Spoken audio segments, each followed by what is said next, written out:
Degree से खबर शामिल करते हैं डिजिटल आवाज़ न्यूज़ के लिए रिपोर्टर अमान उल्लाह मेह। डिग्री शहर में घर के सामने लटकती बिजली की तारों से एक खातून और उसके 2 बच्चों को करंट लग गया। तफसीलात के मुताबिक डिग्री शहर के मेमन टाउन में घरों के सामने गलियों में लटकने वाली बिजली की तारों ने अहले महल्ला को शदीद परेशानी में मुब्तला कर रखा है। 2 सगे भाई शुएब और सरफराज वलद अनवर कंभार और उनकी वालिदा को अचानक करंट लग गया। अहले महल्ला फौरी तौर पर मौके पर पहुंच गए और बरवक्त मदद करते हुए तीनों की जान बचा ली।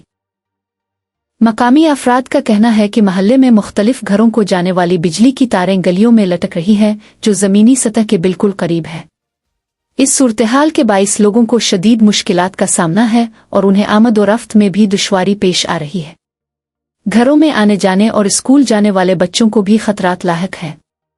इलाका मकीनों के मुताबिक वो गिरती हुई और खस्ता हाल बिजली की तारों के बारे में वफदा हुक्काम को कई बार शिकायत कर चुके हैं, लेकिन ताहाल कोई मुअस्सिर कार्रवाई नहीं की गई।